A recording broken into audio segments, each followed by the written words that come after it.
Assalamualaikum warahmatullahi wabarakatuh. Hari ini materi terakhir dalam statistika inferensial. Untuk materi terakhir ini yang teori yang saya bagikan adalah teknik sampling. Untuk materi file PDF-nya sudah saya share di e-learning. Silahkan simak penjelasan dari saya mengenai materi teknik sampling tersebut. Di dalam suatu penelitian ya, terdapat populasi dan sampel. Populasi adalah kumpulan keseluruhan anggota dari objek penelitian dan memenuhi kriteria tertentu yang telah ditetapkan dalam penelitian. Penelitian yang melibatkan populasi sebagai objek penelitian disebut sebagai sensus. Jadi kalau ada sensus penduduk, maka semua unit dari populasi tersebut diteliti ya, anggota dari populasi itu diteliti. Jadi seluruh anggota dari penelitian itu dinamakan populasi. Misalkan saya ingin meneliti mahasiswa IAIN Tulungagung yang IPK-nya di atas 3, seperti itu. Jadi populasinya adalah seluruh mahasiswa mahasiswa IAIN Tulungagung. Kemudian kalau sampel adalah bagian tertentu dari unit populasi. Penelitian yang melibatkan sampel sebagai objek penelitian disebut sampling. Nah, karena dalam penelitian yang bersifat sensus atau meneliti keseluruhan, ini menghabiskan dana yang banyak, waktu yang banyak, maka di dalam statistika bisa penelitian itu diambil sampelnya saja. Contohnya rata-rata IPK mahasiswa IAIN Tulungagung. Nah, sampelnya kita ambil, misalkan diambil secara acak per fakultas 100 mahasiswa. Nah, dari 100 mahasiswa tersebut per fakultas dapat mewakili dari populasi tersebut. Jadi sampel itu adalah yang 100 mahasiswa per fakultas. Tetapi kalau populasi semua mahasiswa. Nah, jadi di statistika untuk menghemat waktu dan biaya boleh diambil penelitian dalam bentuk sampel. Tetapi agar tidak terjadi kesalahan dalam pengambilan sampel, maka ada teknik sampling di sini. Macam-macam dari teknik sampling akan saya sebutkan nanti. Sebelum itu, saya jelaskan mengenai kelebihan dan kelemahan dari populasi dan sampel. Kelebihan meneliti secara populasi yaitu data dijamin lengkap, pengambilan kesimpulan atau generalisasi lebih akurat. Kelemahannya adalah membutuhkan banyak sumber daya, misalkan biaya, tenaga, dan waktu. Kemudian tidak ada jaminan bahwa anggota populasi dapat didata atau dilacak di lapangan. Kalau sampel, kelebihannya adalah efisien penggunaan sumber daya, baik tenaga, biaya, dan waktu. Kemudian anggota sampel lebih mudah didata atau dilacak di lapangan karena sudah kita targetkan, misalkan 100 mahasiswa per fakultas seperti tadi. Misalkan kita menemui mahasiswa, kita ambil 100 pasti ada ya. Kalau populasi misalkan seluruh mahasiswa IAIN Tulungagung, misalkan ada yang tidak masuk atau ada yang perkuliahannya di jam lain sehingga tidak ada di tempat seperti itu. Kemudian kelemahan dari sampel membutuhkan ketelitian dalam menentukan sampel. Jadi nanti ada beberapa cara untuk pengambilan sampel. Anda sesuaikan penelitian Anda masuk ke sampel yang mana sehingga menggunakan cara yang tepat. Kemudian pengambilan kesimpulan atau generalisasi perlu analisis yang lebih teliti dan dilakukan secara hati-hati agar kesimpulan di sampel ini mewakili kesimpulan di populasi. Kemudian langkah-langkah penelitian. Dalam prakteknya, sangat jarang penelitian yang menerapkan sensus dalam upaya pengumpulan datanya karena keterbatasan dalam operasionalnya, kecuali sensus penduduk ya, karena mungkin sensus penduduk di Indonesia itu biayanya cukup besar atau biayanya ada sehingga dalam penelitian tersebut digunakan sensus. Tetapi kebanyakan penelitian itu jarang sekali menggunakan sensus karena terbatasnya sumber daya dan lain-lain ya. Kemudian sehingga penelitian lebih sering menggunakan teknik sampling. Namun perlu diperhatikan hal-hal terpenting berkaitan dengan pemilihan sampel yang baik. Sampel yang baik adalah sampel yang representatif, yaitu harus dapat mewakili populasi atau semua unsur sampel. Batasan sampel harus jelas, kemudian dapat dilacak di lapangan, jadi ada anggota sampelnya. Kemudian tidak ada anggota sampel yang ganda atau didata 2 kali. Jadi kita telah menanyai A, maka A tidak boleh ditanyai lagi, kita harus mencari anggota sampel lain, seperti itu. Kemudian harus up to date, yaitu terbaru dan sesuai dengan keadaan yang saat dilakukan penelitian. Untuk mendapatkan sampel yang baik, maka diperlukan metode pemilihan atau pengambilan sampel yang baik.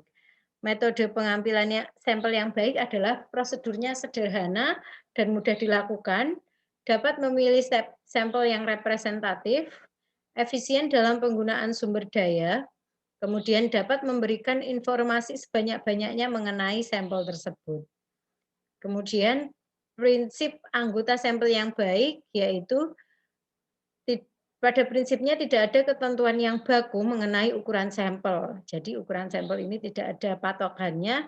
Yang perlu diperhatikan dalam menentukan besarnya sampel adalah derajat keseragaman atau heterogenitas dari populasi. Jadi populasinya harus beragam, misalkan IPK tadi ya, maka ada yang diambil itu harus ada mahasiswa semester 1, semester 3, 5 seperti itu. Jadi harus beragam. Tidak hanya semester 1 saja yang diambil, yang dimaksud dari keseragaman itu seperti itu. Kemudian metode analisis yang digunakan harus jelas, ketersediaan sumber daya, ada anggota sampelnya, presisi yang dikehendaki. Kemudian macam-macam metode sampling, yaitu ada probability sampling dan non-probability sampling. Untuk probability sampling ada 3, yaitu simple random sampling, stratified random sampling, cluster sampling. Sementara non-probability sampling ada quota sampling, accidental sampling, saturation sampling, dan snowball sampling. Untuk perbedaan dari dua metode ini, probability sampling ini, setiap anggota populasi dalam probability sampling ini mempunyai kesempatan yang sama untuk terambil. Jadi misalkan ada berapa ya tadi 100 mahasiswa per fakultas, setiap anggota dari mahasiswa IAIN Tulungagung yang ada di fakultas tersebut mempunyai kesempatan yang sama untuk diwawancarai seperti itu. Tinggal nanti penelitiannya menunjuk yang siapa. Tetapi kalau non probability sampling ini kita mempunyai kriteria tertentu sehingga kenapa orang tersebut cocok dijadikan sebagai sampel kita. Contohnya seperti wawancara ya, misalkan kita meneliti tentang kondisi pasca gempa yang ada di Kabupaten A. Kemudian kita tahu bahwa daerah yang paling terdampak itu daerah A, misalkan seperti itu. Sehingga kita menelitinya di daerah A tersebut karena daerah A itu paling terdampak. Sehingga penelitian tersebut dikatakan sebagai penelitian non probability sampling karena kita mempunyai kriteria tertentu kenapa orang tersebut atau anggota sampel tersebut cocok sebagai sampel kita. Itu masuk ke non probability sampling. Kalau probability sampling itu mengambil secara acak ya. Mengambil secara acak artinya setiap anggota populasi mempunyai kesempatan yang sama untuk dijadikan sebagai sampel. Itu probability sampling.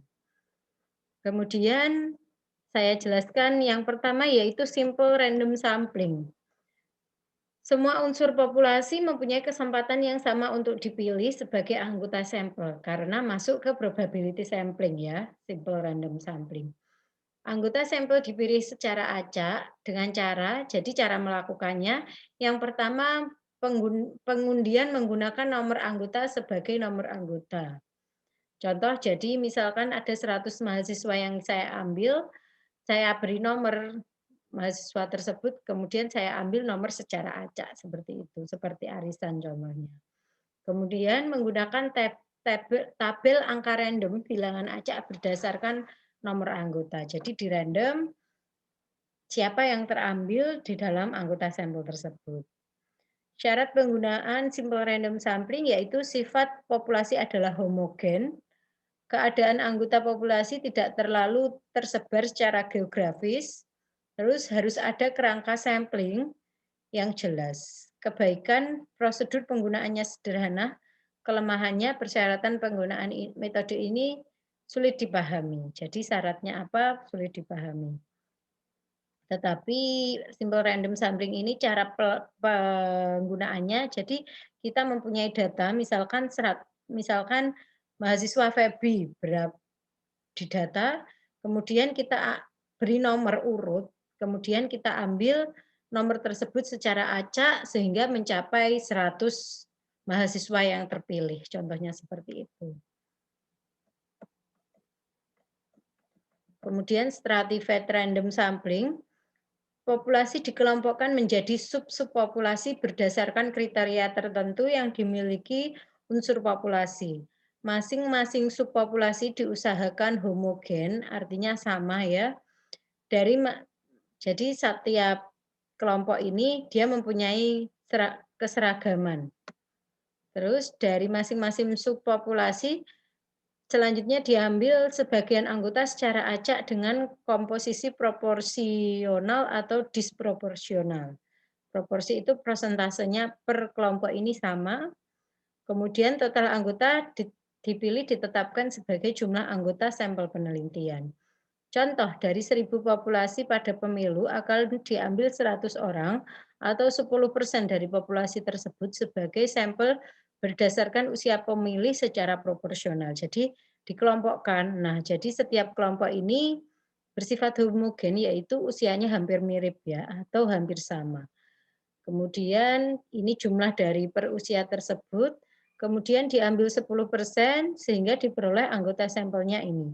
Kelompok 17 sampai 26 dipilih 10 orang, 27 sampai 36 dipilih 20 orang, 37 sampai 47 40 orang, dan lebih dari 47 dipilih 30 orang.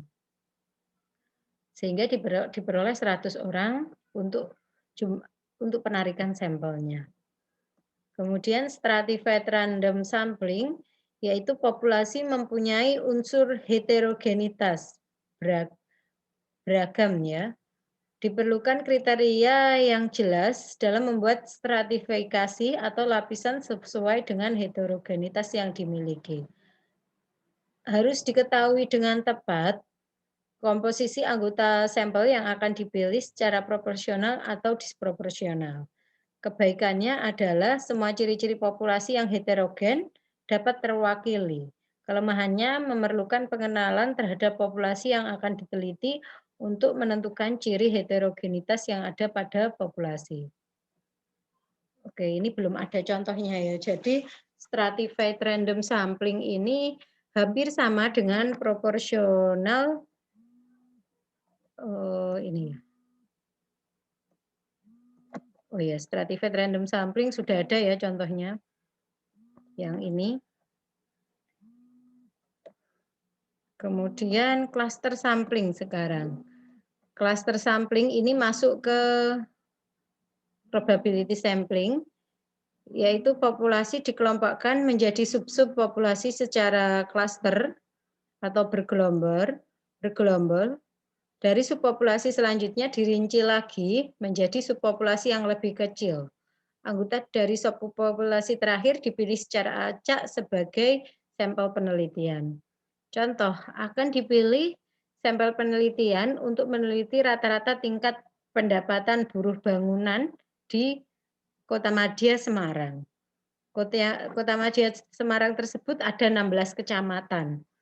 Dari 16 kecamatan dipilih 2 kecamatan sebagai populasi dari sampling 1. Jadi 16 kecamatan kita ambil secara acak 2 kecamatan. Nah, dari 2 kecamatan tersebut masing-masing dipilih 2 kelurahan untuk populasi dari sampel 2. Jadi 2 kecamatan kan ada beberapa kelurahan, kemudian dari 1 kecamatan itu dipilih 2 kelurahan ya. Jadi ada 4 kelurahan di sini, karena 2 kelurahan dari kecamatan 1 dan 2 kelurahan dari kecamatan 2 sebagai populasi dari sampel 2. Kemudian dari 2 kelurahan masing-masing dipilih 50 buruh bangunan sebagai sampel penelitian, sehingga akan terpilih 100 buruh bangunan sebagai sampel penelitian.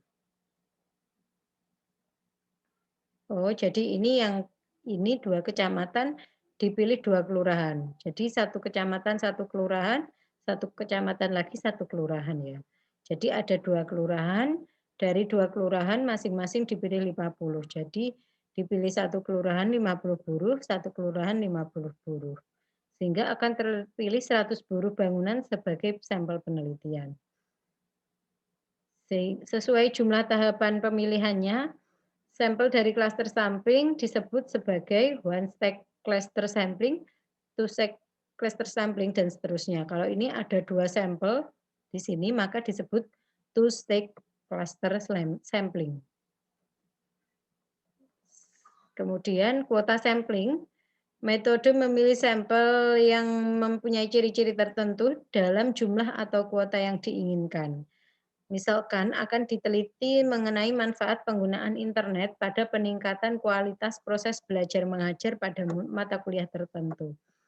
Penelitian menentukan kuota masing-masing sampel. Jadi dipilih jumlah mahasiswa 50 orang, jumlah dosen 50 orang, dan mata kuliahnya yang diteliti ada 3 mata kuliah. Sehingga diperoleh 150 mahasiswa dan 5 dosen sebagai sampel penelitian untuk 3 mata kuliah yang memanfaatkan internet dalam proses belajar mengajar. Jadi di sini kita menentukan kuotanya langsung. Untuk kuota sampling sendiri sudah masuk ke dalam ini ya, ke dalam non probability sampling. Ini. Dalam non probability sampling, sehingga di sini kita langsung menentukan ya. Misalkan 5 dosen, maka dosen tersebut harus diambil sebanyak 5 orang, dan kita sudah menentukan mata kuliahnya menggunakan internet atau tidak, seperti itu. Jadi kita mempunyai syarat-syarat tertentu mengapa anggota sampel tersebut cocok digunakan sebagai sampel kita dalam penelitian kita. Sampel dalam penelitian kita. Mengapa anggota sampel tersebut cocok digunakan dalam penelitian sampel kita ya. Jadi ada syarat-syarat tertentu untuk non probability sampling untuk pengambilan sampelnya. Kelebihannya adalah mudah dan cepat digunakan. Kelemahannya adalah penentuan sampel cenderung subjektif bagi peneliti. Jadi ini terlalu subjektif karena peneliti mempunyai syarat sendiri kenapa sampel tersebut kita gunakan ya. Karena menjawab dari penelitian kita, misalkan penelitian kita kan menggunakan yang memanfaatkan internet. Oleh karena itu, di sini kita mempunyai kriteria tertentu untuk mengambil mahasiswa dan dosennya. Contohnya seperti itu. Kemudian accidental sampling, yaitu metode pengambilan sampel dengan memilih siapa yang kebetulan ada atau dijumpai. Contoh, akan diteliti mengenai ibu rumah tangga yang berbelanja di swalayan.